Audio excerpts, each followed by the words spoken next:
stay away from people. Certainly don't fly.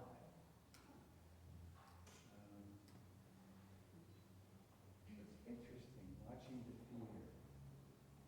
What should I do? What shouldn't I do? Are we good? No, everything's green across the board, but on the website there's nothing. There's no connection. There's no image, no chat window, anything. Only your past sessions. Oh wait, hold on a sec. Let me take a quick look myself. Isn't that funny? The morning when it's probably the most needed. Oh, I think we got something. We do. Yeah, handsome elderly man. Elderly men. If I got the handsome. I got my haircut the other day. Extraordinarily handsome. I thought, yeah, that helped a lot. I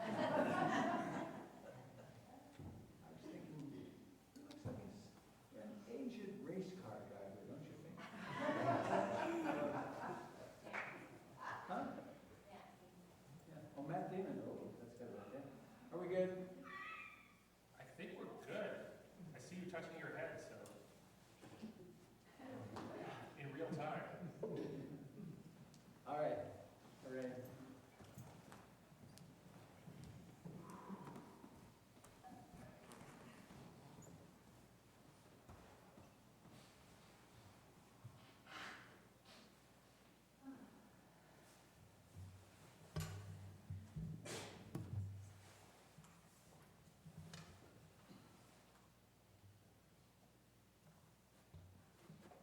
The more things fall apart, the more clear it comes that, the more clearly it appears that we cannot take refuge in our bodies. Can't take refuge in political systems. We can't take refuge even in this stability of the planetary weather system. Things get out of whack. So way back in the time of the Buddha suggested, why not take refuge in being awake? In that Buddha nature, that quality that we have that enlivens our bodies, that consciousness, that mysterious consciousness. And then what do we find if we dare to be awake, if we actually cultivate that awareness? Well, we find some profound truths.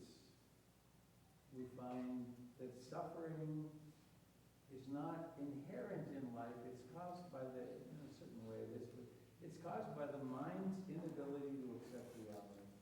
We fight reality.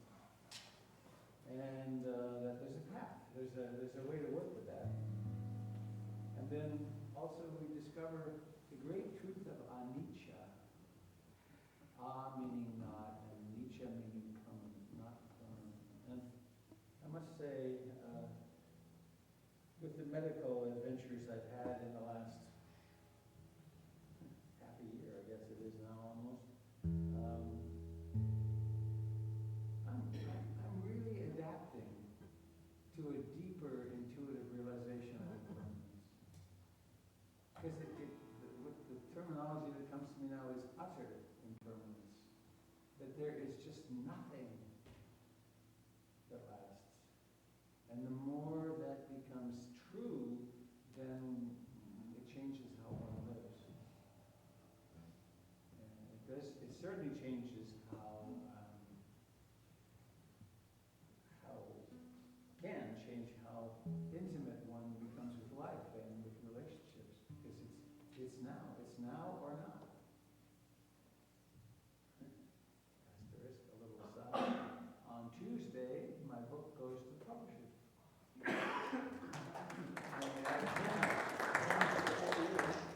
Thank you, Laura. And the last chapter got a poem, my poem, 33,000 Feet, about either we connect now or not at all. So that was a nice addition at the end. And then the Sangha, the community of practice. Community of us as we awaken. today in the Dharma talk at the last hour. How are we going to support each other as this COVID-19 visits us? One thing right off the bat I'd like to say is you don't have to do it alone. We have the listserv. If you're not on it, sign up. Because it could be quite simple to say, I need groceries and I can't leave the house. Would someone do it? So, we'll have some discussion about that.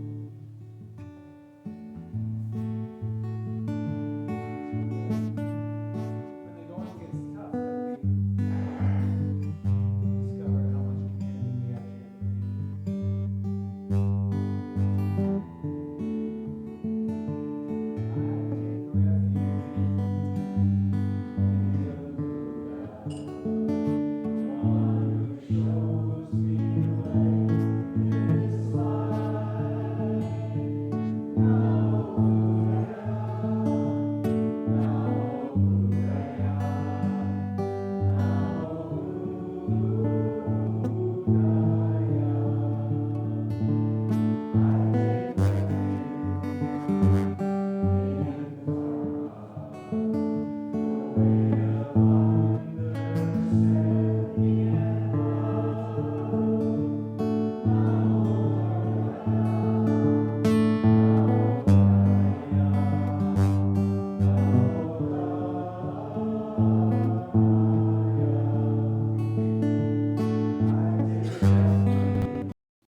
Hello, Wally. David, Wally says your voice audio is very low. Guitar and audience is loud. Oh, I see. Would you like, can you do the game there on my Тот, кто их сотворил, он их держит в ладони, перед ним я колени склоняю. Oh, but that's okay, but you know this, you got the audio fixed. I think you need to bring it up on your end. It's not changing the gain up here. Here we go. That's 1, 2, 3, 4. That's all we got. 1, 2, 3. Good enough?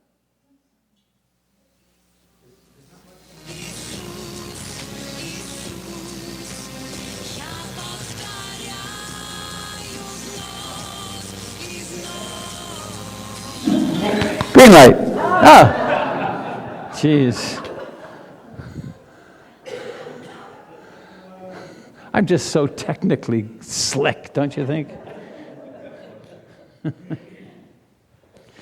Oh, man.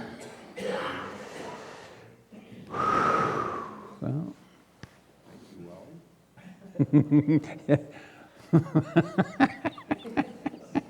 Oh, dear. We will get it perfect anytime now. So, here we sit. There's that extraordinary teaching from Ajahn Chah that's so simple. Anytime you want to bring your practice into perfect balance, remember this moment is like this.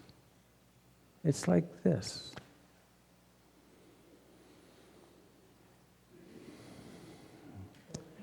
So some of the things that are happening right now are, there's hearing. You can notice hearing. This episodically.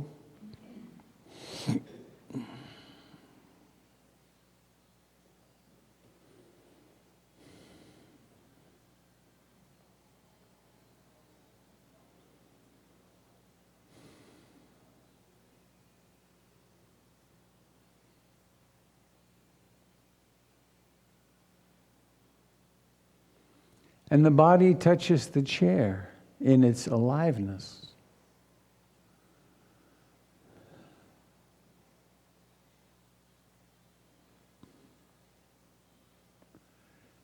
Contact and aware of contact.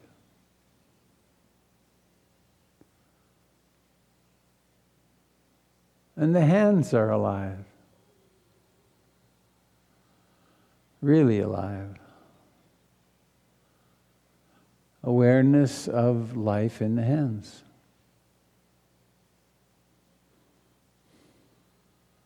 And how about the face, the lips, the cheeks, the eyes?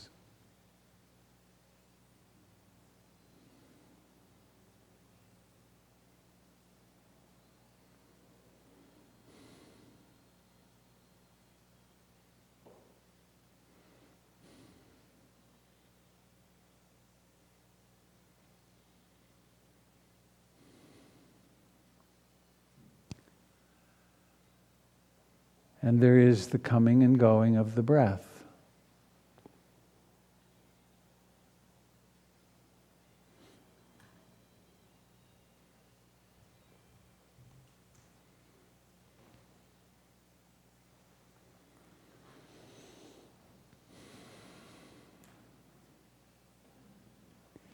Sometimes at the beginning,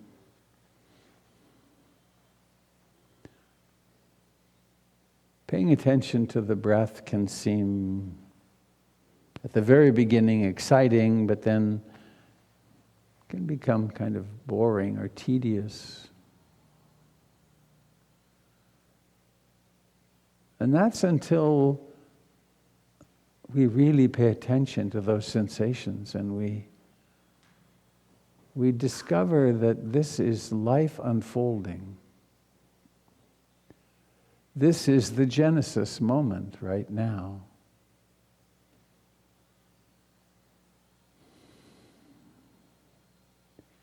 This breath. This breathing in. This breathing out.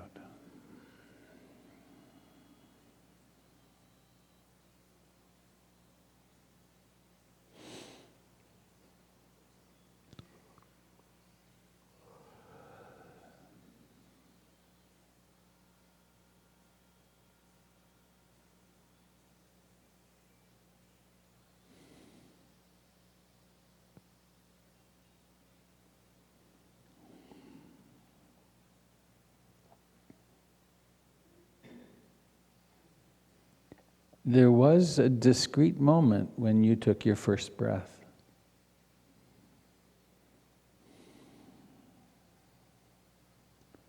A gasping inward and inflation of your lungs.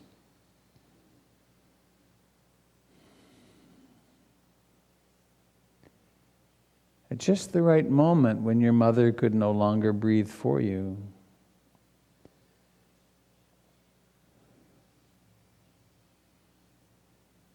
You survived and became a breather. And you will be that until the moment of your death.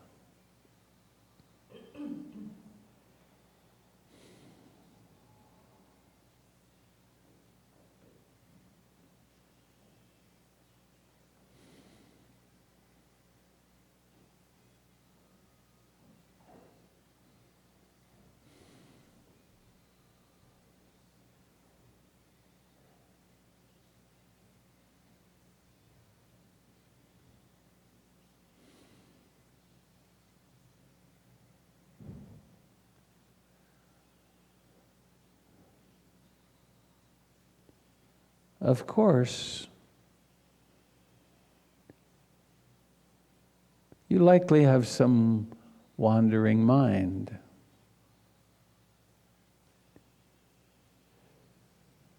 Please don't go to war with that.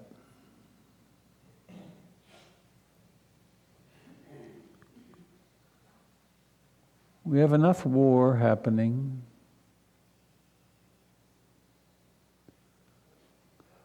Instead, bring love to that, bring compassion, bring awareness. Notice the mind wandering, and then, ever so kindly, gently, in the way you would like to distract a toddler from something dangerous.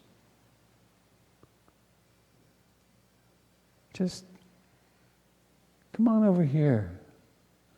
Pay attention to this. This is interesting. Breathing in, breathing out.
One way to conceptualize the cultivation of mindfulness, of awakening, is via what are called the 7 enlightenment factors. The first is mindfulness, this mysterious capacity of awakeness, awareness. The second, interestingly, is curiosity. It's like, what's happening?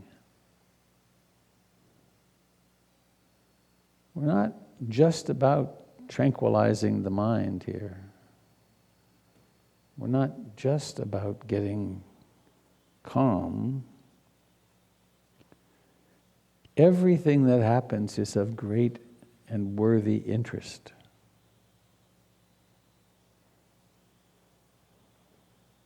And then it takes some effort, some persistence, some energy. Starting over moment after moment, I will endeavor to be alive and conscious in this breathing in and breathing out and everything else that happens.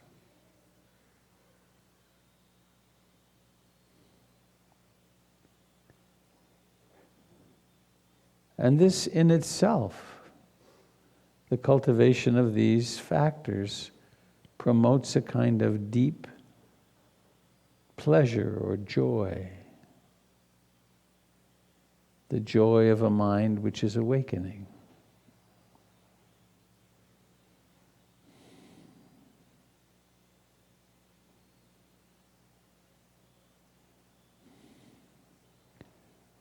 We strengthen also concentration, the ability of the mind to stay with one object.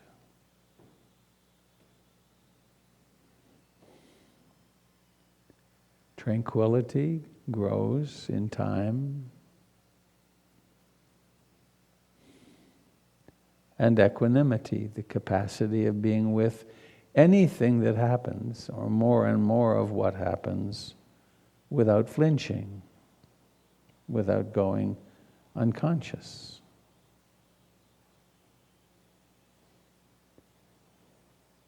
So we make that repetitive effort, awakening in wandering and returning to breathing.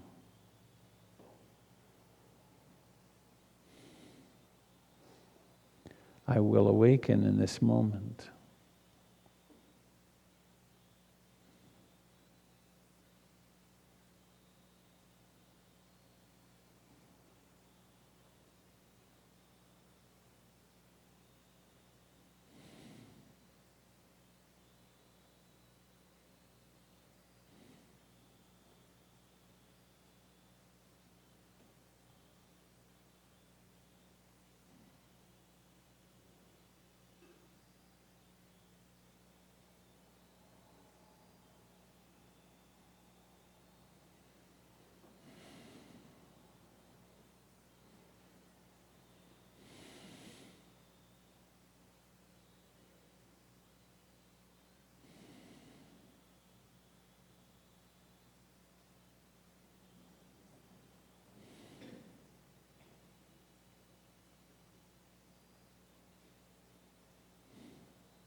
time and again,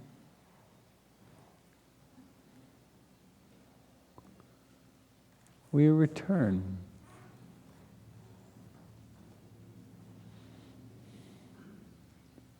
Becoming perhaps more and more interested. How does it happen that I have this attentiveness to breathing and then I'm gone for a while? Sometimes off, lost in emotion or wandering mind, and have no idea even what was happening. We were in trance, acknowledging that propensity, that habit of the past and future trances. And then being here now, breathing, sitting.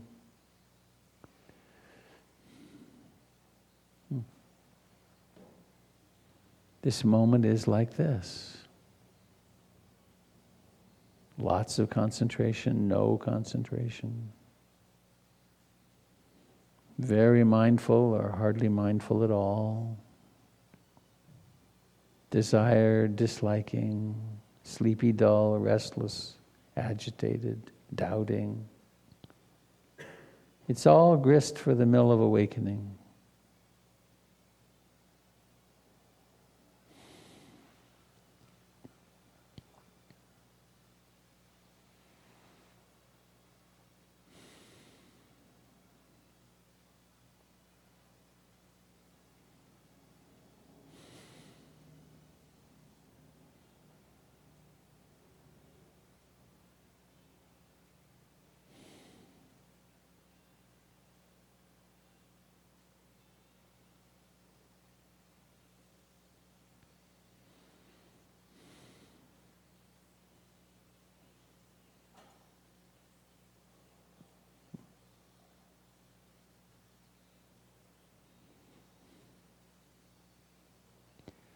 Stephen Levine used to say, meditation is about daring to accept the healing you took birth for.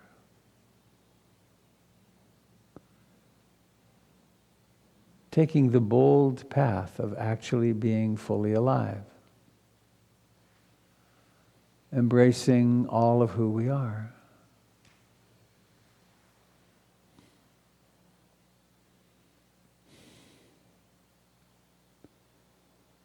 So please notice this living form,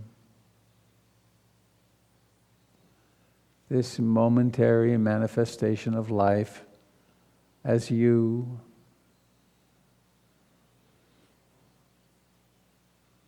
Allow the awareness to be awake in the hands, in the solar plexus, in the back, in the face,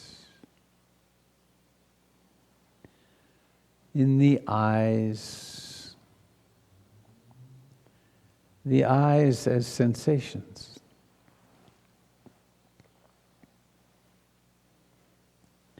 And then allowing awareness to open in the intention to open your eyes, to notice the plan for that. And then let that plan operationalize. Let your eyes make your eyes. There's effort involved, the eyelids. Peeling the eyelids up and noticing objects begin. Objects are born. Seeing.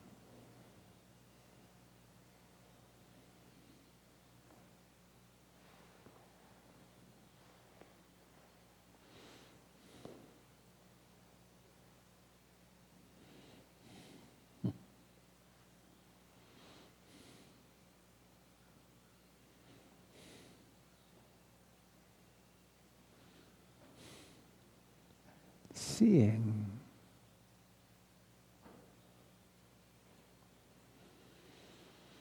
And maybe letting yourself stretch a little bit mindfully.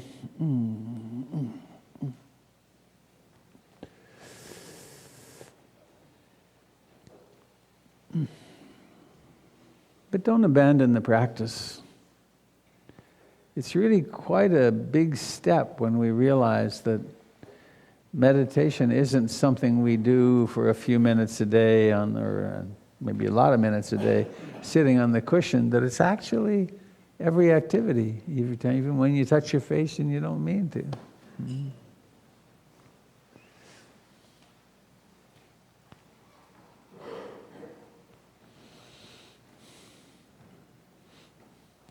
I just remembered something about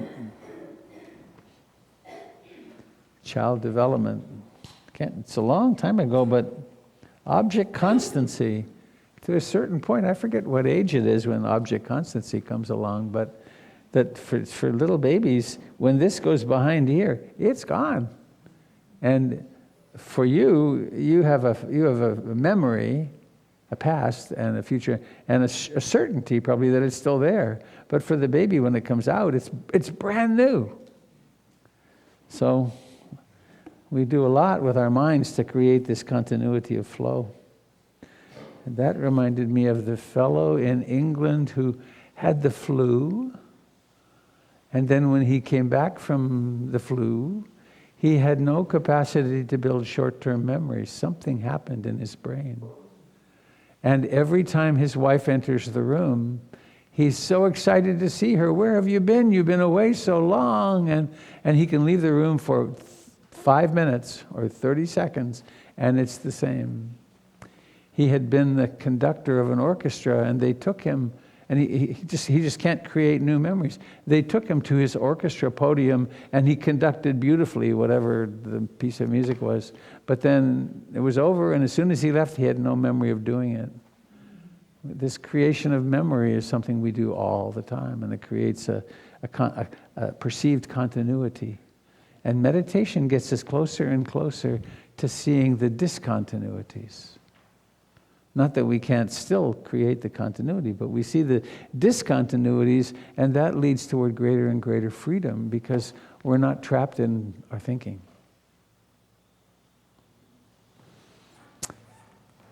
I think there's a person sitting over. There appears to be a person sitting over here who looks like my memory of Jim Dalton.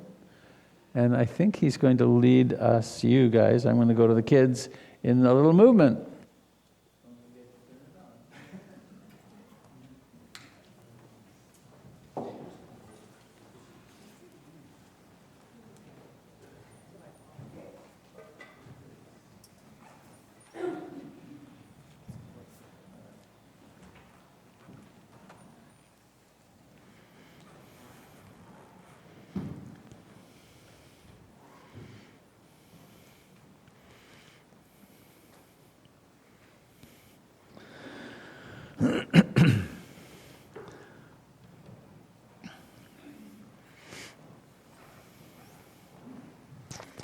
So I've been focused more this week on the, I don't know what this is, if there's frog in my throat. This Qigong movements that have to do with energizing the breathing and the lungs. So I think we'll do some of that this morning. And I think the first thing I'll do is put a cough drop in here, see what's going on. This is also a very interesting time for allergies. Pollen is everywhere.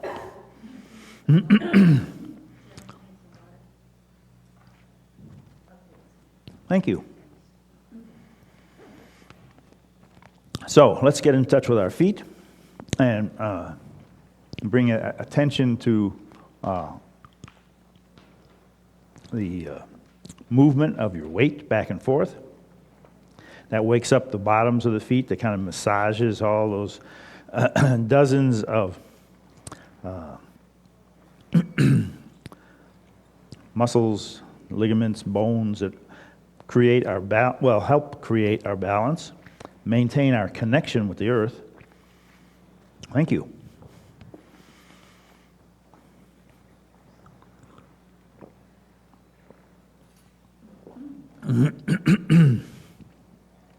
So as we can lift the toes and lift the heels and wake up our connection with the earth. Bring our feet together, put our hands on our knees or our fingertips on our kneecaps, and just move around in a couple circles. Feel the aliveness in the knees and the supporting muscles below and above the knees. Activate. Let's go the other way. And then open the stance. Get in a neutral position and just move hips in a circle. Noticing the aliveness, all the many different sensations. Let's go the other way. Bones and ligaments and muscles and tendons all working together to make something like a circle. And then sinking and lifting. And noticing the mobility in the shoulders, in the wrists. Let the wrists lead and just relax the fingers. And then let the heel of the hand lead on the way down and relax the fingers. Just keep the fingers as loose as possible. But we have this mobility in the shoulders and the arms. And pretty soon, we can just feel a lot of aliveness in the hands. This one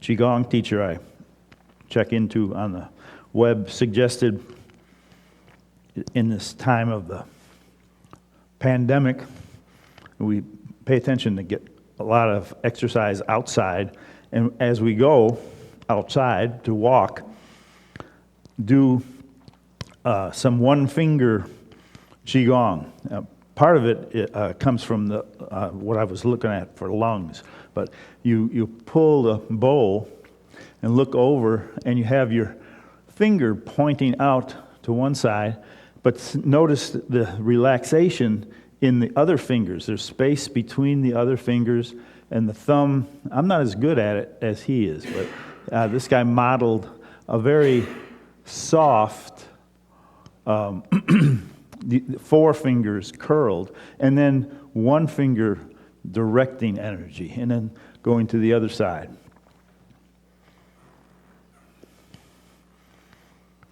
And then to really wake up, you bring your hands in here and then put the backs of your hands together and feel what happens with your shoulder blades. They kind of separate. In order to turn your hands, the shoulder blades have to move. Isn't that strange?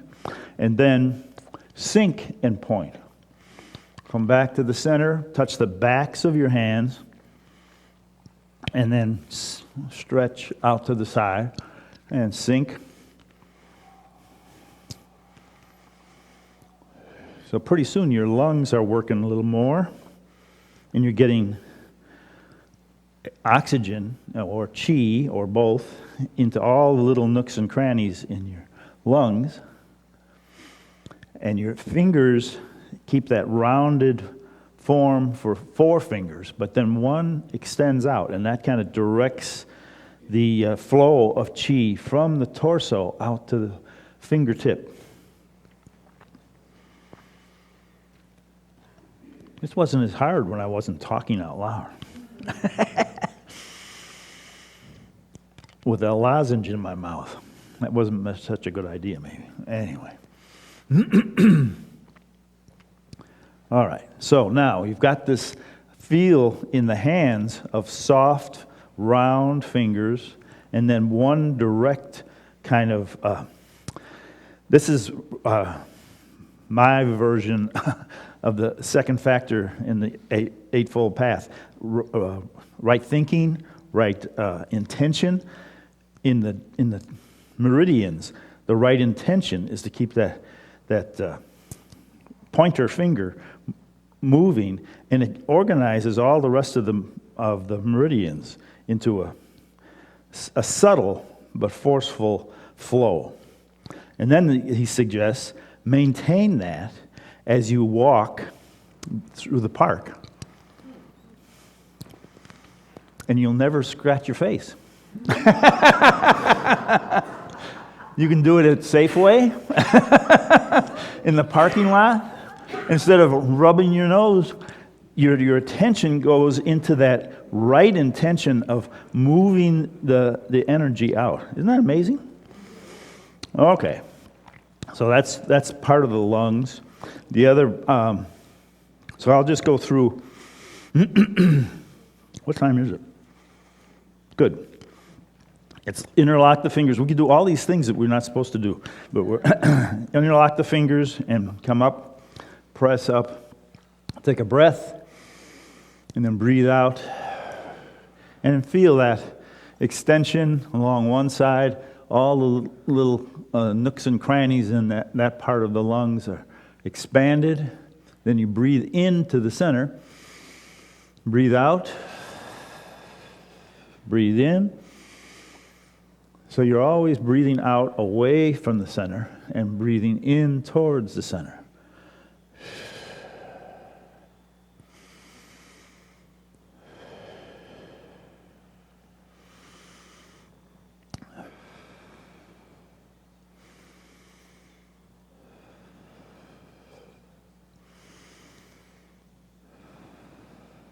Okay, so that's a little toning exercise for the lungs, and the lung meridians start to clear.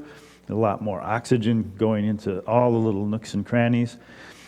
And then there's another one that doesn't really focus completely on the lungs, but it's for the liver and the spleen. We'll reach up with one hand, and the palm is kind of against the clouds, and then the other palm is towards the earth. And then they kind of meet in the center, and you exhale, inhale. And the idea here is that I'm coming across the spleen on one diagonal, I'm coming across the liver on another diagonal, and so the filtering systems of the body are getting a little bit of a massage. But you can't do that without expanding the rib cage and, energizing the lungs too. We're all connected, it's just a matter of subtle emphasis. This is for filters, but it's also for the lungs too. Okay. And then the other thing I noticed when I went out to the store was that I had this constant fear of either bringing contagion to other people or absorbing it from other people because of all the media stuff, and there's a constriction in my throat. So I turn my chin from one side to the other and notice how I can loosen up that anxiety of, am I doing the right thing? Am I doing enough? Should I be here at all? What's going on? That fear kind of settles into my throat.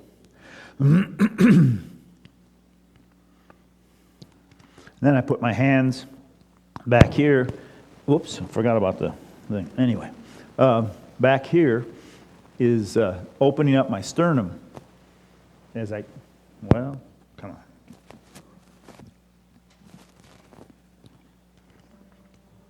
So I'm turning my head from, my chin from one shoulder to the other, but I'm pulling my shoulder blades together, and then here I can open up the shoulder blades and turn.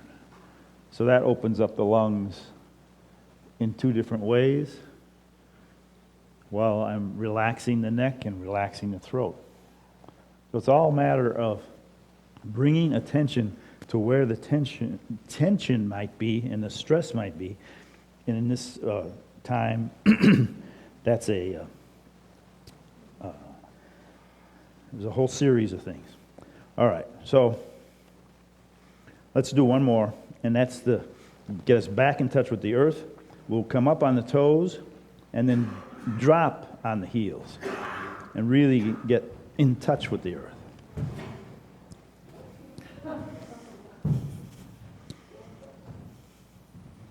What happened? Did we do that? And then you can play with the breathing with this too, by pulling your hands back, except you got to make sure I don't hit the mic. And then open the lungs in the front. Open the lungs in the back, because I'm aware of the shoulder blades moving away from the spine.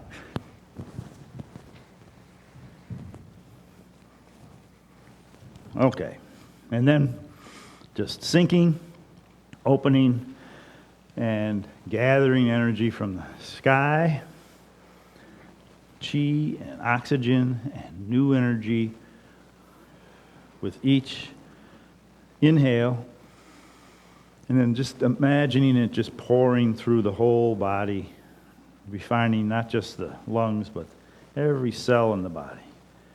Picture that shower of energy.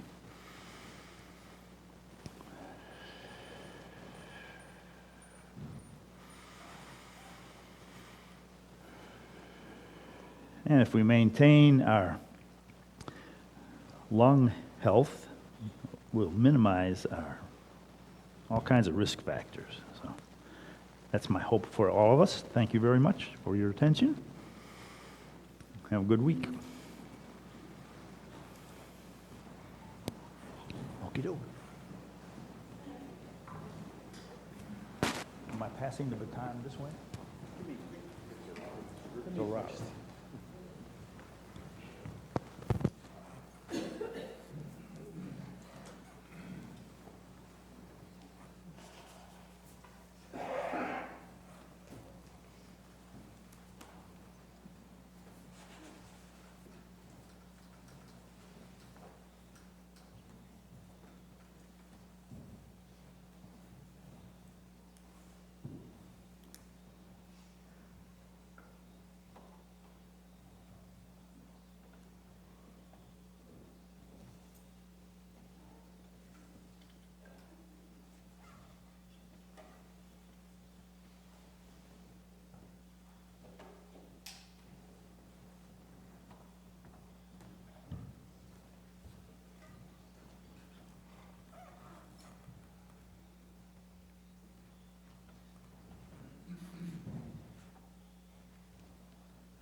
That's impressive.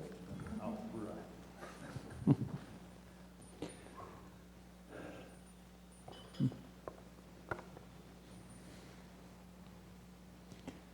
think I want to do it.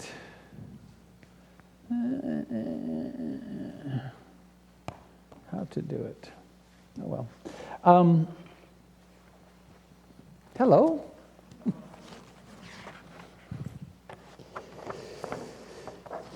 I have a system. Oh, there's Avi.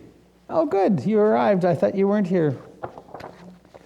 Why don't you come up here? Now you're in trouble. Is this being taken to the woodshed? It is. This is to the woodshed. Let's have an elbow bump, an intimate elbow bump. All right.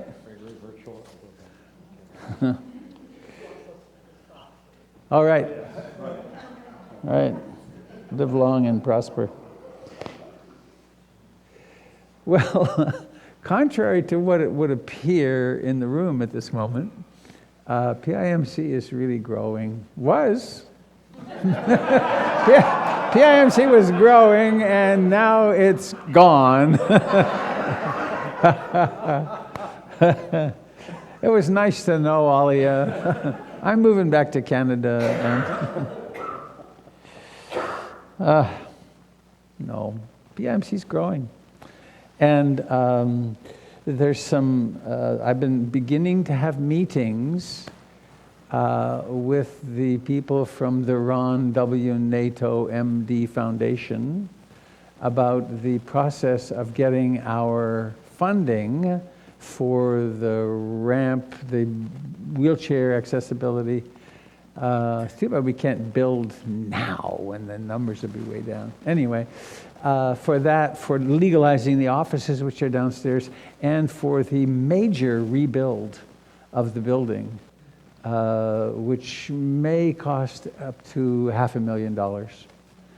And so we have a lot of that funding coming from the RW NATO, Ron NATO. Some of you met Ron. He was with us for a while and he passed away. But he really liked what we're doing here. And just so you can envision, and I'm going to start using the bulletin board in the middle, in the hall here again about the process. And lots of paper going to be generated. But if you can envision this room with a beautiful new door there, but also with the walls having 10 inches gone, there'll be 2x8s every 16 inches, and they'll be attached to the bricks on the outside of the building, which are the building. And then there'll be plywood over them and then sheetrock over that. So the building will become much more earthquake resilient. That's the plan. But that'll take a couple of years till we get to that. We're going to do it in stages. But that's going to generate a lot more administrative kind of work. And Gregory's come aboard as the manager. And what that's required, and we've talked with Avi about it, and he's game to make the shift, which is that Avi's getting a new role. It's called, instead of the community coordinator, it would be office and facilities coordinator. And so Gregory's going to be doing more of the management stuff. If you have issues about the center and this and that, take them to Gregory. And Avi's going to be tightening up and having our administration, financial, all that stuff be really clean so we can get money in the bank quickly and all that kind of thing done. So with great appreciation for this man, maybe take a moment to say something if you want. Ooh, I'm supposed to say something. If you want, don't have to. You're a hard act to follow, Robert. You know, this month, it'll be 3 years since I first set foot in the door. And interestingly enough, I did not know about this place. I mean, I knew this building existed, but I did not know what this place was. I would pass by it from time to time. And I had actually been here like 10 years before at some interesting little alternative spiritual breathwork seminar that was held here. And I had a breathwork experience, if you know anything about that. And we can talk about that later if you want. But I didn't know about this place. And this job sort of reached out and grabbed me. I did not look for this job. I mean, I got a call from a friend in Arizona asking me if I wanted a really cool job. And I was looking for any job. And the idea of a cool job on top of that sure seemed great.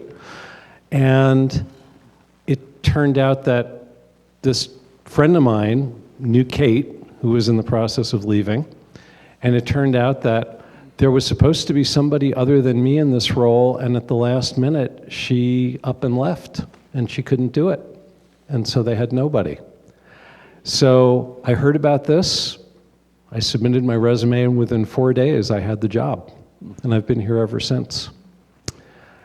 This being here is one of the greatest gifts of my life. This is such a lovely, wonderful community that Robert and the other teachers have built here, and that you have all built for yourselves. I consider myself profoundly fortunate to be a part of this. And I'm still going to continue to be a part of it. It's just you will be seeing less of me, unless you want to see more of me. It's just, I won't be doing the announcement stuff, but I will still be here. And if there's anything that I can do, if it turns out that Gregory isn't available and you need some information about how to get the most out of this place, I'm happy to help you. But I'm not going anywhere. If things work out the way I'd like them to, this could very easily be the last job I ever have. I mean, I'm in my 60s. I mean, it's not like I imagine, a 40-year career ahead of me. So it will take a lot more than this for you to get rid of me. Thank you very much for allowing me to serve in this role. I'd like to say one other thing. You reminded me about the history, that you came aboard with the job into the job that Kate had created, and then have grown it so that it's become so much more complex and so much more, I mean, there's so many things happening, and it's hard to keep up with them. Hence, that's part of this new, it's part of Gregory coming aboard, and then this next phase.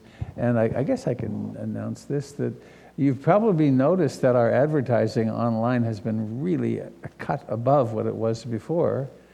And that's because Molly, Gregory's wife, has been doing a 6-month volunteer stint. And we're going to hire her for 5 hours a week to continue to do that and also work with social media more. So we're cooking. Thank you, Avi. Thank you. Thank you, and thank you. Gregory, you want to do it from there?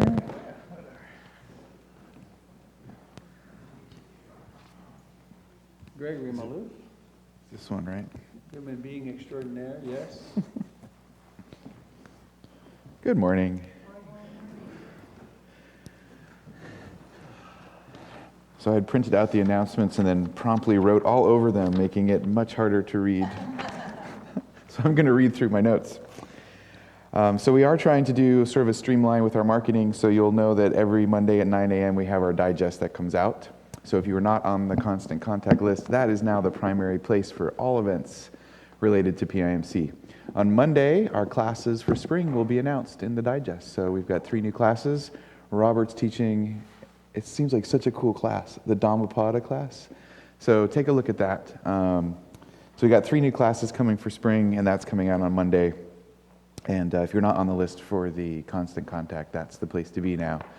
Some of you are on the listserv. Just to clarify, the listserv is really designed for social stuff, like flyers for things and carpooling, those kinds of interactions. So we do forward stuff to the listserv, but the constant contact list is where you'll get all of the stuff for retreats and activities and events. So make sure you're on that list and not just on the listserv, which is different. You can go to the homepage and click on the quick links and get on there, and you'll start getting the constant contact stuff. So we have a virus update. We've decided to approach this virus with compassion and generosity. And so one way to be generous with ourselves and others is to suspend for a while food service at PIMC. So we're not going to be doing potlucks for a while. It's just a quick and easy way to decrease spread, right? And I know we're all accustomed that every event has potluck after it. So we're going to be suspending that for a bit. And then we're encouraging people to decrease hugs and hand holding. We do a lot of that here. But for a while, act of generosity and compassion is just to hold off on that. And as Robert and Avi and I, we could do elbow touches and hugs in the air or something, whatever is going to be workable for you. Kate bought us a roll of stickers that have hearts on it so we can still offer compassion to each other as we have our events. But I think, Robert, even in the closing circle, yes, we're going to be doing air hugs, prayer position, hands over heart. There's lots of ways we can express affection without contributing to the spread of the virus. And we'll just keep you posted through constant contact and the listserv if there's any other changes. If there's going to be any other significant changes, like we decide to just broadcast live or do stuff like some churches, looks like in Seattle, are doing, we'll let you all know. But we're not going to panic. We're just going to go with the flow of how this is unfolding. And for now, we're just going to be generous and compassionate with each other. We will try to clean surfaces more frequently with stuff as well for the kitchen area, doorknobs and things like that before and after events. So we'll make some concerted efforts around that. Oh, one other thing. If you're sick, one act of compassion would be to stay home in those circumstances. I know it's really fun to come to the events and stuff. And normally we might just come if we're sniffling and so on, but especially if you have a fever or a cough, please watch online. That's the best way to do it. The other classes will also, if we decide that we're going to spend more time away from PIMC, then the weekly groups will be broadcasting live, and we're trying to figure out a way of making sure we can keep up with that. So Tuesday, Wednesday, Thursday groups will still be going. We'll just do some broadcasting the way Robert does Sunday. So we'll try and keep everything up as good as possible. Let's see. Our Barking Dog Library is about to be open. We have a few more weeks. Please get your library card. I just got mine and was able to test run it and checked out a book, and it's awesome. You can just check it out on your phone, put in the barcode, and you check out your book. It's really great. And Eliza and Connie and Avi have spent a great deal of time working on that. So get your library cards, and that's going to be open in a few weeks. A different Connie. Yes, a different, sorry. But this Connie is wonderful as well. Yes. Connie does all kinds of other things. NVC practice group. NVC this month is going to be tomorrow, not Tuesday. So those of you who are planning on attending, I saw some signups this morning when I was in Exceptiva. That's happening tomorrow. Usually it's on Tuesdays for the monthly group. That's happening tomorrow. There's been a date change. This upcoming weekend, Robert is doing his Remembering Death retreat. That is a great retreat if you have not done it. That's 9 to 4 this upcoming Saturday. And then on Sunday, we have Kimberly Paul, who is who just wrote a book called Bridging the Gap, which is on mindful dying. And so she's going to be here to give a talk on the book, and she'll be in the hall at 1 o'clock on Sunday after the sit. We have our regular monthly stuff. We're going to have a Buddhist movie night and a mindful hike this month. Those updated days and times are on the website. And then at the end of the month, on the 28th, we have our volunteer retreat, which again, by our lovely Robert Beatty. One other thing that's coming up is Robert's doing a non-residential retreat in Seattle on April 4th and 5th. You can go to the website under retreats to see the information on that as well. Maybe. Contagion notwithstanding. Right, the plan is to have that retreat, but the place where we're holding it has just ceased all of its, Oh, has it? Okay. but they may, we'll see. We'll keep you That's a month posted. away. Could be all over, you know. People are going to work and just getting better. Yeah. Thank you for your attention. Oh, I have a question. If people want to be on a list to like help anybody who's at home who needs groceries or something like that, can we sign up so that, we could get a relay call if there's a need for someone to sign? We can create something. What do you think? Let's talk about how to do it. We don't know. The listserv and our phone numbers here are the way to start.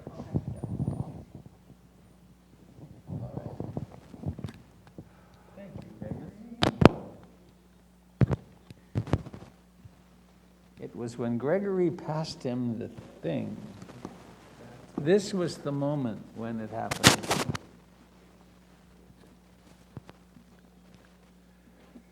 Huh.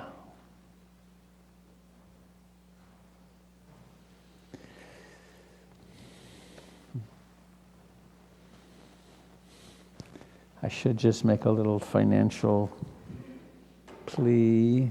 This would be a great time to if you're not already, to sign up for the Stewardship Circle and to make a monthly payment directly from your credit card or your bank account, because that's where financial stability comes from. Otherwise, if you come on Sundays, I encourage you to make use of the donation bowls and to really to fulfill that part of the cycle so that we get to keep the place running well.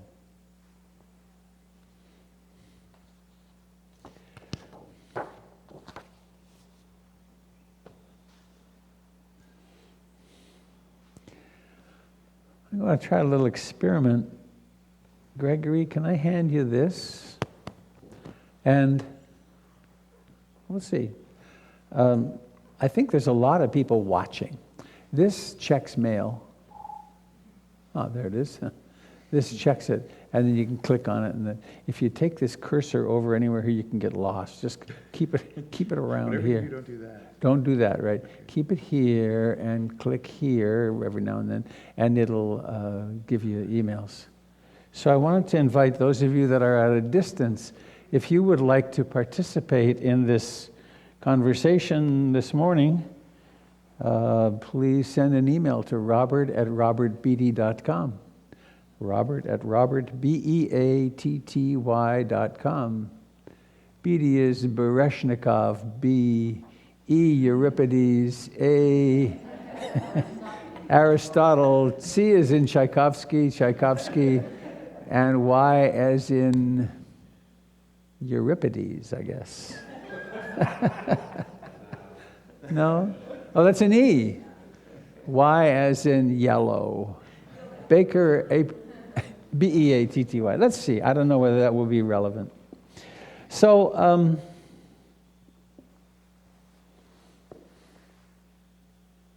let me just check one more thing. Aaron, do you have any further medical update for us that you're plugged in over there?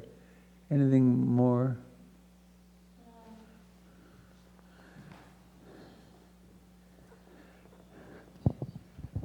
Hi, I'm Erin. I'm an emergency doctor, so that's why he's asking me that question. Try to take heart. Don't be too afraid. Yeah. People are, it's still mild in our community. Most people will just have a mild cold or no symptoms at all. I recommend all the things that you've been hearing about: frequent hand washing, don't touch your face. Call your nurse advice line or doctor's office if you're sick before coming in, because even if you need medical attention, then we can prepare in the emergency department to receive you safely. And if you don't need medical attention, you have cold flu symptoms, then don't come in. Okay. Question. Yeah. Is getting a pneumonia shot at all helpful so that if you eventually do get it, it would not turn into pneumonia? The recommendation is to have your pneumonia and influenza vaccines, because those prevent different things that you may have a weakened immune system for and that are still it's still flu season, which makes this a little complicated. But it doesn't prevent a viral pneumonia per se. Yeah. So try to breathe, try not to buy into the fear. I made a decision this morning to stop looking at the news because I feel prepared when I listen to our hospital updates and maybe a little anxiety, and then I feel scared after I watch the news about what's happening in Italy and et cetera. And the way I look at it is, I think I got this from Robert, if it gets bad, what good was it feeling anxious about it 2 months ahead of time? If it gets bad, we'll just deal with it. So I'm going to stop watching the news. It's too much. Thank you. Thank you.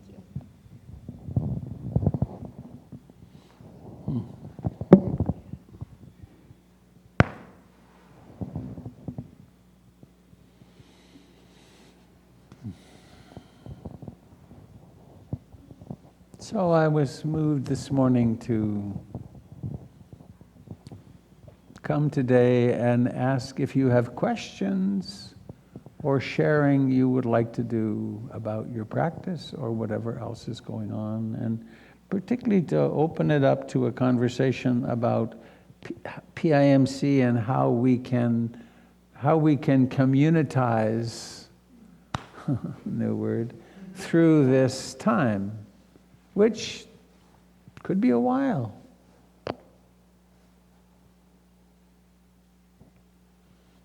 And any other Dharma question that's in your heart that might pertain to this moment would also be quite welcome.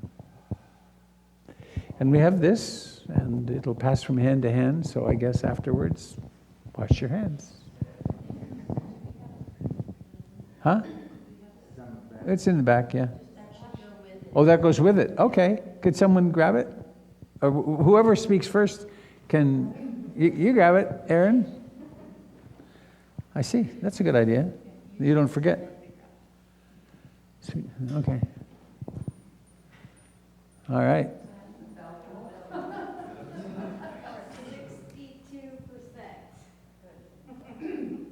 That's been refilled. Oh, okay. So we're not sure. Is that adequate? 60%. It's adequate by 2%, Robert. Oh, okay. I'm adequate by 3.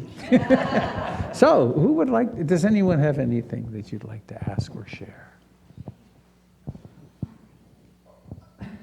Connie's coming. The sacred cleansing Thank you. substance. We're doing communion in a new way. Hi, I'm Connie.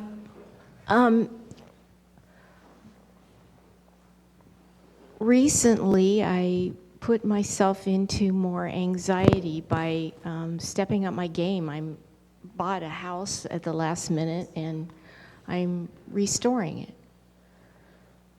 And I don't know why. So was I avoiding the boring life I was leading? And now I can't seem to meditate as much. I try, I get on the cushion and I try, but there's all this new stuff that's in my head.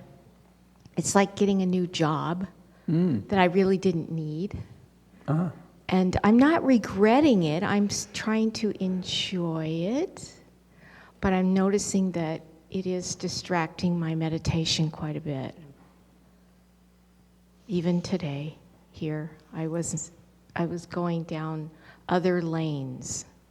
Not necessarily related to the new project, but it's just I'm racing is what I'm doing because I've added more to my plate.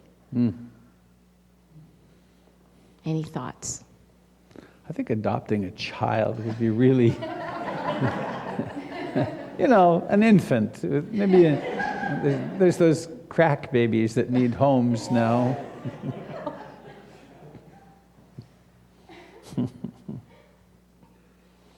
Why do we do things? It's pretty interesting. Why am I doing this? There's a Rumi poem. Where did I come from and what am I supposed to be doing? I have no idea. So,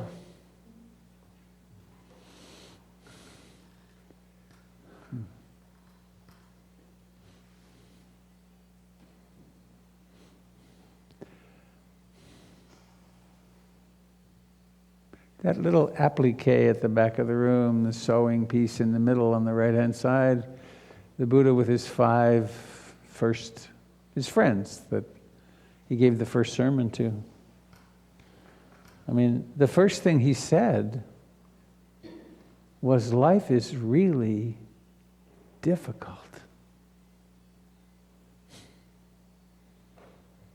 He said, the traditional thing is, there is dukkha, there is unsatisfactoriness, there is suffering.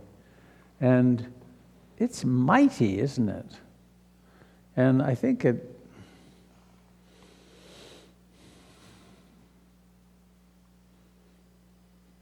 it's mighty, and every project we take on creates more dukkha, more suffering. When we bought this building, I had a meeting with one of my monk friends, and he said, well, Robert, this will be the most painful thing you will do in your life. And second to intimate relationship and divorces and custody battles, I'd say it's true. That as soon as we set off to buy a building, the personal attacks began. Because there were people who didn't want to buy a building. And we decided we were going to do something. And the most colorful ones I remember were, you have an edifice complex. And another one was, if we're going to wash windows, we should wash windows of the poor, not buy a center, so you remember that? So not wash, not so that we have windows we have to take care of. And then there was much, much more than that. But, we lost about a half of our congregation, which is not uncommon. I was feeling really bad about it, and a year later, we had the first Northwest Dharma meeting here, and the Zen Center people talked about, you only lost a half, we lost 3/4, because it's a change, and people don't want to have hierarchy or whatever. But, all that said, if we're going to do anything in the world, we're going to have dukkha. And because it may or may not work, because everything is fraught with problems. Everything always breaks, but then some of it doesn't. And then in here we are, this place. What a great thing that we stuck by our guns, and it's a funny metaphor. We stuck by our guns and we fought them off. We fought off those Ruskies. Remember those Russian guys? The realtor who was the realtor for this was not a nice person, and he brought our group and a Russian church group here at the same time to look at the building. Yeah. So,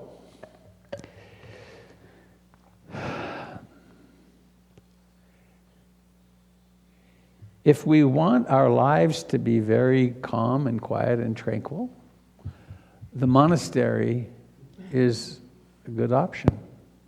Not that it is there always that, but where we're not engaged in intimate relationship and buying a house or taking on a project, that we're just focused on being calm and tranquil and sharing the Dharma maybe a little bit.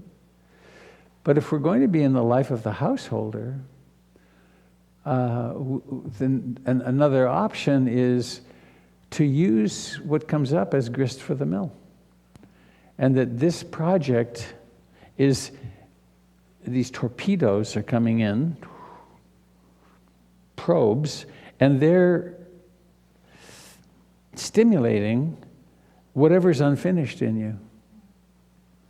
And so any propensity toward anxiety or anger or fear, or that all gets stirred up, and then it's a golden opportunity to see it. And I couldn't tell you the number of times. It happened just the other day. Someone came to my office for a Dharma consult, and they had stopped meditating. They'd been very devoted to their meditation, and they stopped meditating. And then I asked my usual question, well, what's happened in the last 6 months or a year? And their life has received these huge hits, which any of us can, right? There can be a phone call at any minute, and then it provokes all of our anxieties. I mean, I look at how much my 2 recent hospitalizations brought up, what it illuminated. I think of Gregory and I meditating in the coffee shop, and I woke up, it ended, and my left hand was all numb like a block, and my tongue was weird. And I realized, oh, it's happening again. And I asked Gregory to take me to the hospital. And on the way to the hospital, there was this tumult of fear, and then there was sadness. And I said, is it okay with you if I just lay this out here? And knowing Gregory, and he's such an explorer himself, I was crying, and then the hospital appears, and there's relief, and then there's, oh no, PTSD from the previous time. What a perfect opportunity to see all that stuff. And so you've got an opportunity to see it, but there is this interesting impulse to avoid the cushion, to not face it. And also then there's the judgment that since this mind is out of control, this meditation isn't worthwhile. And that's a very narrow view. Meditation only counts if there's tranquility. I have an old experience, a long time ago, 20-some years ago. My then wife, the mother of my kids, we were together 17 years, and then she said, I want a divorce. It took me days to actually get it that she meant it. And then I was just freaked out. I was so freaked out. Going to get a lawyer and all this stuff. And there was one night of meditation that was very informative. There was a big cedar tree in the backyard at that house. And I sat under it many, many, many times in all kinds of different weather. It was dry. And so that night, one of the nights, I couldn't sleep. I got the kids in bed and I went out to my spot by the tree. And I was insane.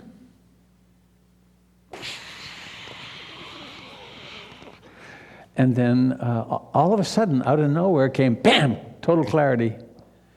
And the realization, I have no concentration. There's no stability in here at all. 5 minutes later, 10 minutes later, half an hour later, I have no idea how long, because I was in this terror trance. Boink! Wow, the Buddha was right. I'm insane. This mind is insane. And then the sun came up. Hours. But there were how many times? 10 times, 15, 20 times, a bunch of times that mindfulness broke through that storm and illuminated what was happening. That was fine practice.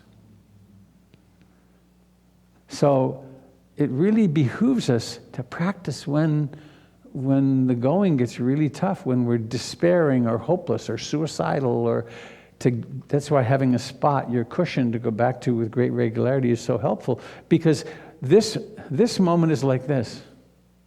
So this moment is a moment when there's no concentration. This is a moment when there's laser-like concentration and bliss, and boy, we like that. But to equate that with good meditation is a mistake. It's just wrong.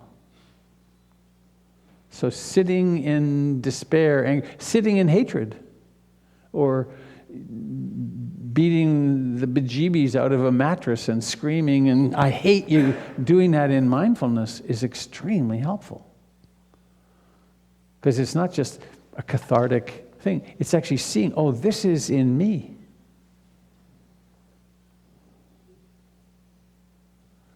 That making sense? It's a very crucial, in fact, that so much in the book.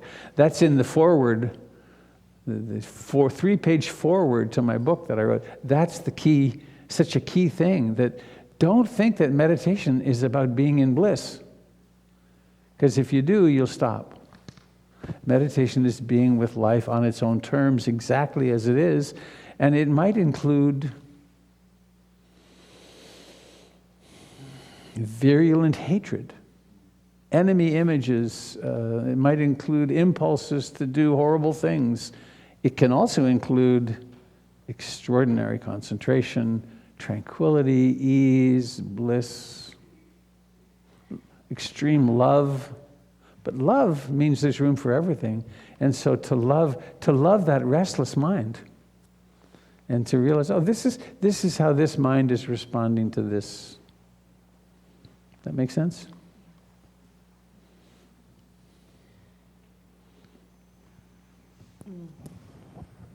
Aha. My question relates to what you were talking about, because I have been having a real problem with this as well. And I have been really seeing much more that mood is weather. You know, it's the weather. And I've been noticing how that is. But what you say makes sense, except this is what happens to me, which is why I stop. I go down, and I go down, and I go down, and I go down in a good way, but I also go down in a bad way. But meaning that stuff, like you said, the core stuff starts to come up and you start to see it. And if it's bad weather down there, then all I do by sitting is dredge it up, and then I carry it around all day in the back of my head. Yeah, and it makes me less functional, and being functional is what gets me Got it. up and out, and so it's working against me, and I ask you what to do. Because that's our situation in this world right now. It's awful, you know? Trump and all this. It's bad. Sorry. I love how fiery you are. It's just great.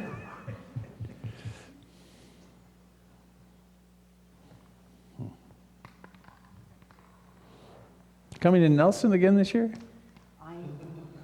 If coronavirus doesn't kill my business, yes. Very serious problem, no insurance. Could destroy us. Yeah. Yes, everyone's undercapitalized for a multi-month thing. And it's a group gathering. Yeah, Schools will close. yeah. Why I asked is, this is the kind of thing that retreat and longer period of practice is helpful for.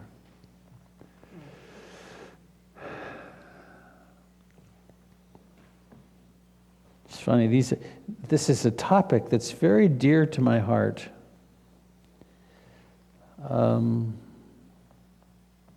It's really what I've devoted my professional life to for 40 years.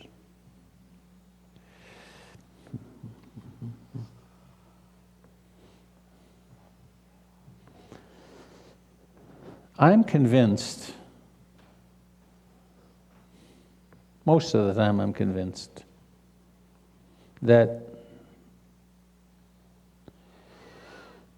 we truly are not our personalities. They're convincing though, aren't they? We truly are not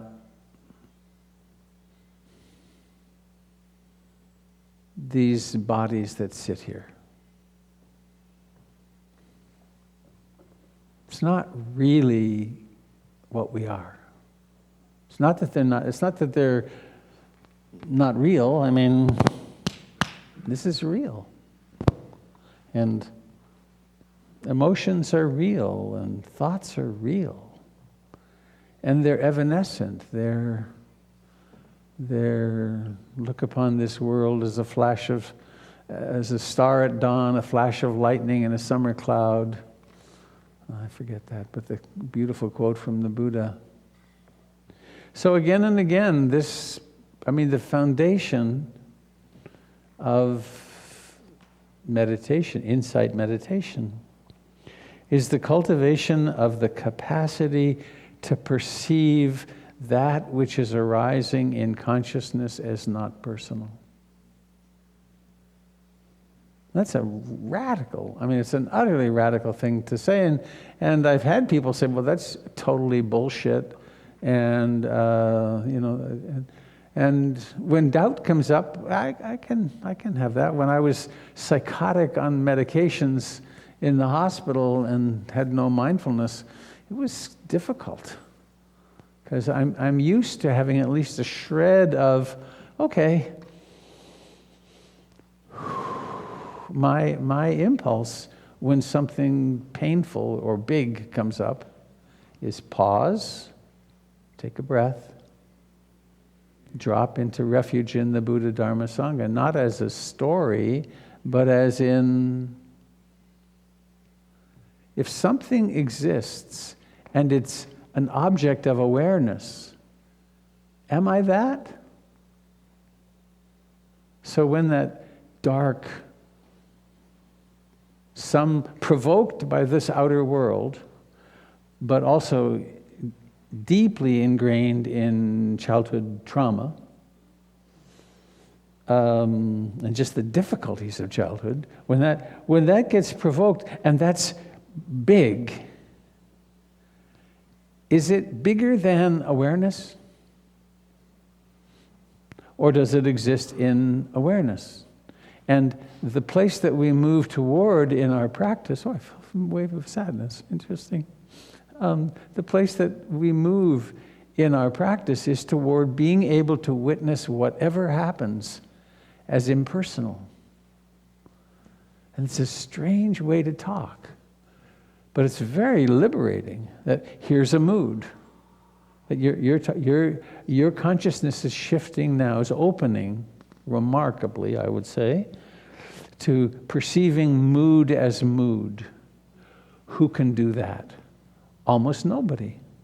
Only a person who's practicing enough to be able to see mood happening as not personal. Now we're a long ways past stress management. We're really into consciousness as a liberating practice. And the movement toward that experience, funny, I try to stay out of just ideas and stay grounded in my body talking about this, that to the experience that everything really is okay. Because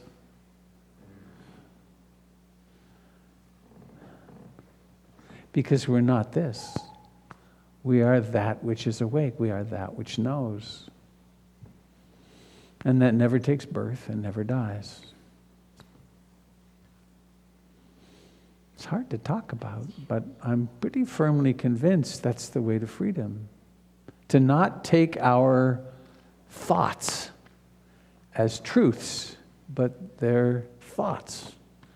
And in order to do that, there's someplace else to stand in a way, and the stand is outside of thinking, which is right here. Like when the mind wanders, the great truth, the great truth is there the first time we ever sit down to meditate. It's obvious, but we can't see it because we're so identified with our thoughts. And what do I mean by that? Well, I'm going to stand here. I've just learned about meditation. I'm going to stand here and be aware of breathing in and breathing out. And I'm going to keep my mind here. Because I'm in charge of my mind, right? La, la, la, la, la, la, right? Something happens, gone, and the cap and trade bill, whatever.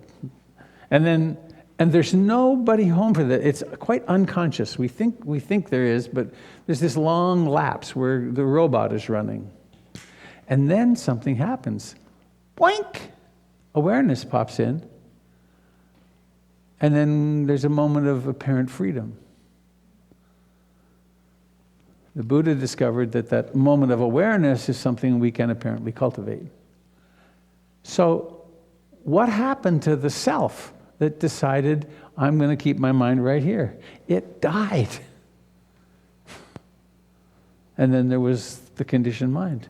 And then this other thing happened, this winking into awareness, which happens spontaneously. We like to think, oh, I woke myself up. But there's no intention for that to happen. It just happens. That's strange.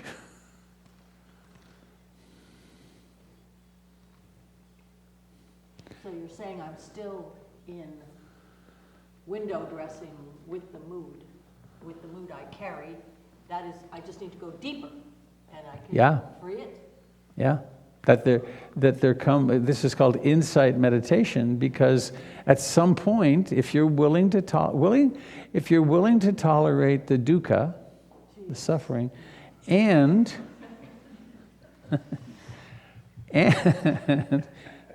have the inner and outer support to do it, and the freedom from responsibilities, that one can actually devote the time and energy to oneself. If there's a baby that needs everything, and I'm watching my son and his partner and my two grandsons, boy, a 3-year-old and a 1-year-old, it's utterly overwhelming. And I didn't have kids that close together, but I've had lots of kids in the house and babies, and it's really a struggle to survive. Boy, when that final kid got into kindergarten or preschool, it was like, oh, there's a world, right? I get it, because you get enough sleep finally for the first time in years. But that's the devotion. Christine Howard asked the abbot of a monastery in Thailand, something about how do people? What's the point of practicing with children? I forget how it went, but he said, parents make a profound sacrifice because they take their children and they put them on their own shoulders and they say, here, see if you can. They give us the push up so that we have a chance to start life. Not only start life, but to be conscious. He was thinking of conscious parenting. So we do all that for them, and then there comes the time when, okay, now it's my turn, and I have enough time and energy and financial resources and so that I can spend the time focusing on myself. And then comes the possibility of retreats, where we can go deeper, because we're not just recovering from yesterday's trauma or this morning's news, that we're actually away from it. And is that making sense? Oh, yeah, the retreat I did, I went through different coping mechanisms down to the 20s. By the time I got to the 20s, I was like, geez, that's how I used to act? I was peeling away coping mechanisms, and it just peeled and peeled. Can you use the mic? Oh, I'm sorry. For our friends at home, is there anything coming? Yeah. Okay. When I went to the Nelson retreat, which was how many days? 12 12 days. I went through all kinds of stuff. If I would have gotten out 3 times if I had the ability to leave. I was fight or flight the whole time. And then I peeled away. The coping mechanisms that I used to have went down, down, down, down. And it got to where I was in my 20s, coping mechanisms. And I was like, wow, I used to do that. Mm-hmm. You know, that's when I realized what was happening. You know, I was trying to cope. It was so wild. One way to look at this practice beyond stress management and basic psychological well-being is, that we do archaeology. We go deeper and deeper and deeper into our unconscious conditioning. And then layer after layer, we realize, oh, I'm not that. I'm not that. I'm not that. What am I? I'm this luminous awakeness. And that comes with tremendous development of heart. Has someone? There's 2 questions. So one question is from Credit Karma, and they would like to sell you something, but they want you to know that they would like you to know that you've got great credit, and then they would like to sell you something as well. So, just so you know, and there's another one from an actual student. Do we respond to one or the other? I don't know how to get rid of Credit Karma. You once sign up for them and they're there. Okay. The question was, if reality is non-local and non-personal, why do we still question that? Oh. If reality is non-local and non-personal, why do we still question it? I don't.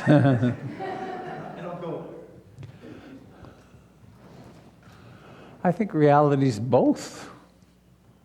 This is reality. It's this. And it's impermanent. But this is real. One meets people sometimes who say, well, this isn't real, so therefore I don't have to be responsible.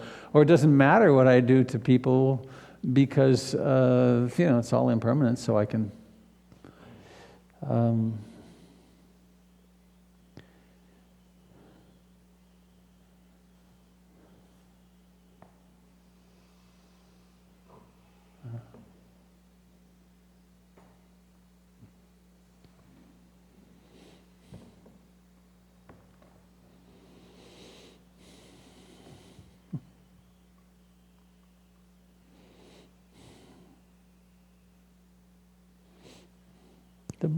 The Theravadan Buddhist model is, I adore it. It's so cool. And every week, month, year that passes that I get to live in it, it's so convincingly true. And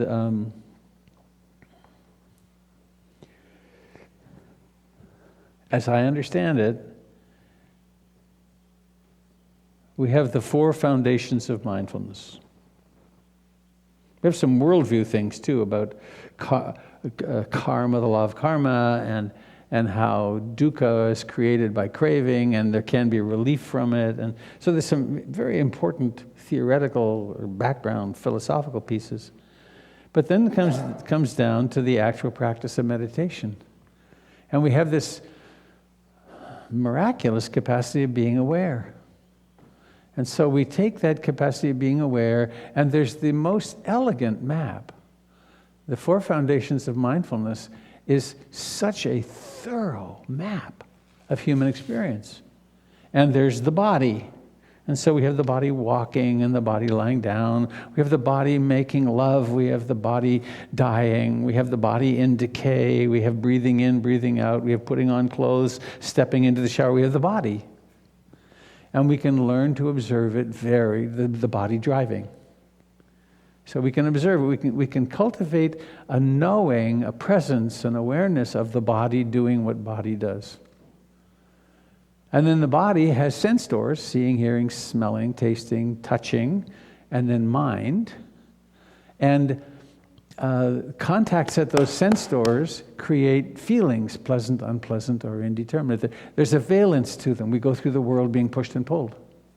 That's the second foundation of mindfulness.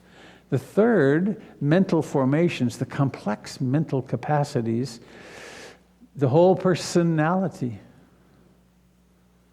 When the mind is filled with greed or filled with hatred or filled with jealousy, that can all be observed. It's just making sense, they can all be noticed. And if we know the map, we can notice more and more details. I always think of the Inuit and the number of words they had for snow, and I forget how many there are, but I was a ski patrolman on a big mountain, a mountain above the trees in Switzerland for a winter, and skied in all these different kinds of snow. I had no names for them, but I learned how to deal with them because they were all different. And so learning how to see these things, learning how to see our personality, for instance, learning how to see self-hatred in the same way as we see mood. When the insight occurs, not the understanding, but the deep insight occurs that self-hatred is a process that was learned in childhood and is not necessary, but is a habit, that's a relief. Because we don't have to go to our graves with self-hatred. It's an object of consciousness, and so therefore it can attenuate, it can weaken over time. And then the 4th foundation of mindfulness, this huge basket that includes seeing, hearing, smelling, tasting, touching, and so on. It includes dukkha and its causes. It includes the 7 enlightenment factors. All these categories, these are not fantasies. Right? When the mind is tranquil, it can be noticed as tranquil. Or when the mind is in mix-up or busy, it can be noticed as busy. What else is there in human experience beyond those 4 foundations? It really is a thorough dissection.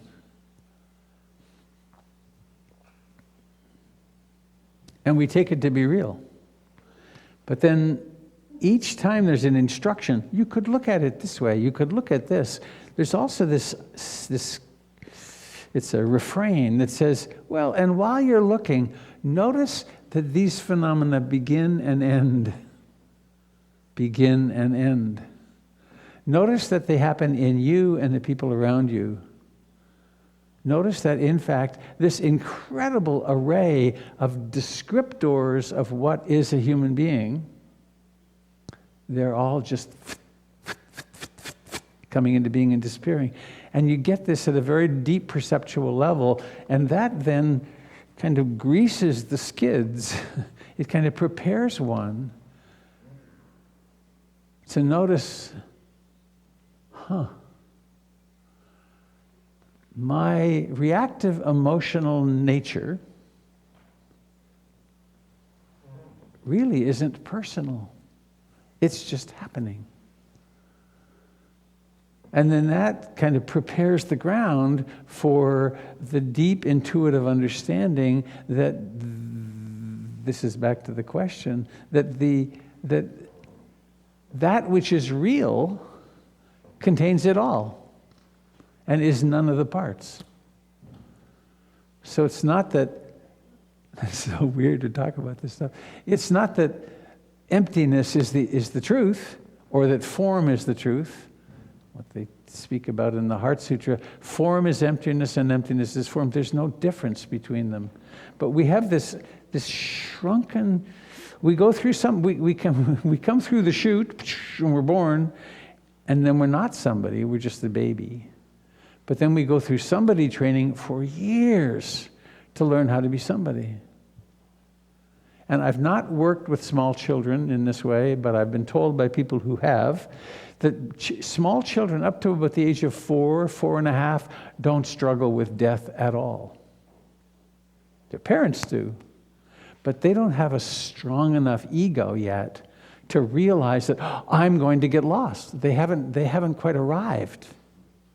And then something happens around 5 with the repression barrier and ego, and that's why kids can then start going to school, because there's more of a self to work with. I wonder if that touched that person's question. Like, why not just be emptiness? Well, because we have bodies, and we have responsibilities to each other, and so we fulfill our responsibilities to the best of our ability, and also set ourselves free. That makes sense to anybody? Yeah, a few nods. And it can get very complex or very simple, which is, oh, I'm standing here talking. Or now I'm doing the dishes. This is what I'm doing. It's what's in front of me. This moment is like this. And so the practice doesn't require all the complexity, but the complexity is there for those who want to explore the bays and inlets. Yeah. Well, I think we have kids. Yes? Kids are in the chute, darn. Oh well, that's how it is. So let's make a circle, but no hands. No holding hands. You can take your hands to the circle. Thank you, Gregory.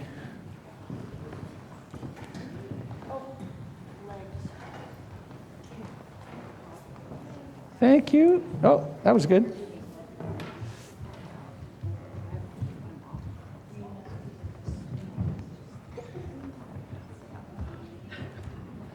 Maybe we could all do a nice elbow bump or two. It's a...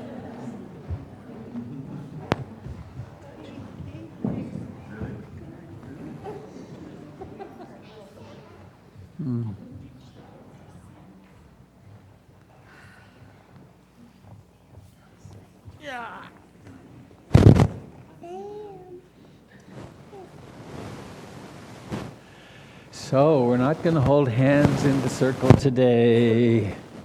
We could hold our own hand. How about that? Take a moment to take your own hand with great love. This is something Ruth did and would do. Take your hand and give it a little massage, really lovingly. Notice this incredible form. Notice how your thumb can touch all your different fingers one by one. There are those who say this opposed thumb is really foundational for our human existence. And then just pretend you're washing your hands, but wash them with great love. That could be another thing that in this time of enforced hand washing, every time you wash your hands, you could do a loving kindness phrase. It's like, I love you, dear hand. Thank you. I mean, think about life without your left hand. Or your right hand, or both. They're so extraordinary. So loving them. And wish them well. Wish this person who is with these hands for a while well. May I be happy. May I be free from fear and danger. All right. May the people around me be safe. And I think I came without the microphone, did I? Ah, yes. It's on its throne. Hail, all hail the microphone. So do we have someone to sing? You're the man. Oh, the kids were new. I see. Are you ready to sing May All Beings Be Happy? What's your name? Dewey. Say again. Louis. Thank you. All right. Are you... Want me to help? I'll help. 1, 2, 3. May all beings be happy. May all beings be happy. May all beings be happy. Sadhu, sadhu, sadhu. Yay! Well done. Good job, Louis. Well, thank you all for coming. Thank you all for being there. It's great we have electronics to create community with those who aren't here. So, you guys ready to make a wish and blow out the candle? You ready? Get in position. You want to get ready? You want to blow out? Sure. Come here, I'll get out of your way. All right. So think of your wish. Take a big deep breath. Everybody in the group, big breath. 1, 2, 3, blow. Blow, blow, blow, blow. Yes, yay, we did it. Thank you all for being here, and we'll see you next week, I hope.